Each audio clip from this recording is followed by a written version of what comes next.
Mpendwa wa msikilizaji na mtazamaji wa vipindi vyetu, karibu katika masomo ya kesha la asubuhi lenye kichwa Mwinue Yesu juu. Hivyo hapo ulipo, kaa usibanduke, ni kusihi tu makinika nasi hadi tamati. Piga panana ya makelele, Yesu yuaja tena. Ipaza sauti, imba sana. Yesu yuaja tena. Anakuja, anakuja. Yesu yuaja tena.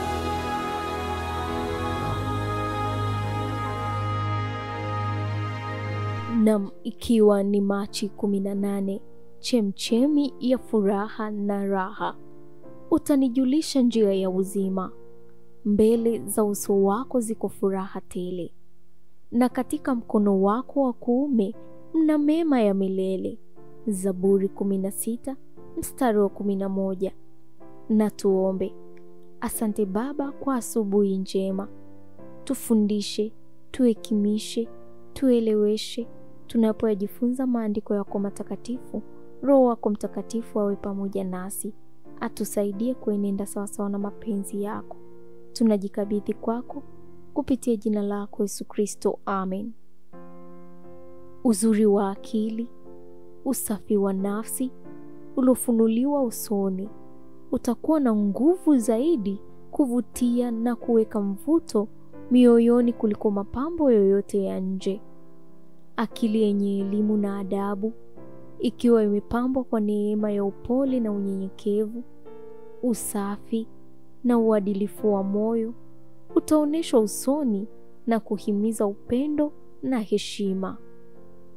Watoto na vijana wanaweza kupitia kwa uelimishaji na uadilishaji wa akili, wakimtegemea Mungu kwa ajili ya mafanikio, kukuza tabia imara na iliyo njema, kumcha Mungu, kutafakari uzuri wa asili katika kazi zake alizoziumba. Kamwe hakutadumaza akili, bali kutaleta mwelekeo wa kuimarisha kila uwezo wa nafsi. Ni fursa ya thamani kwa watoto na vijana kuziweka akili zao katika udhibiti wa Roho wa Mungu na kuwa Wakristo wenye akili.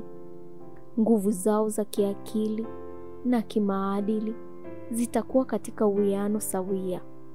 Uelewa wao utaimarika, dhamiri zao safi na tabia zao za kupendeza. Ikiwa unataka kupata furaha na amani katika yote uyafanyayo, lazima ufanye kila kitu kulingana na utukufu wa Mungu. Ikiwa mnataka kuwa na amani moyoni mwenu, sharti mtafute kwa bidii kufuatisha maisha ya Yesu. Kisha hakutakuwa na haja ya kuhisi uchangamfu au wewe kutafuta furaha katika kuendekeza kiburi na upuuzi wa ulimwengu.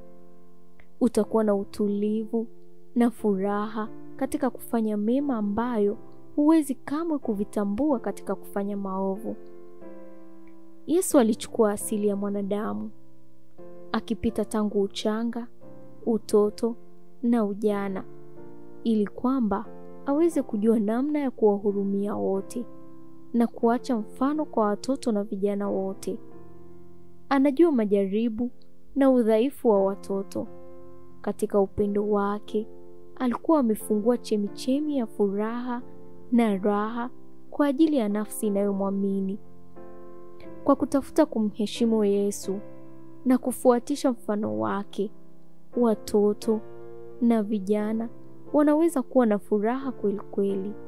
Wanaweza kuhisi wajibu wao wa kufanya kazi pamoja na Yesu Kristo katika mpango mkuu wa kuokoa roho.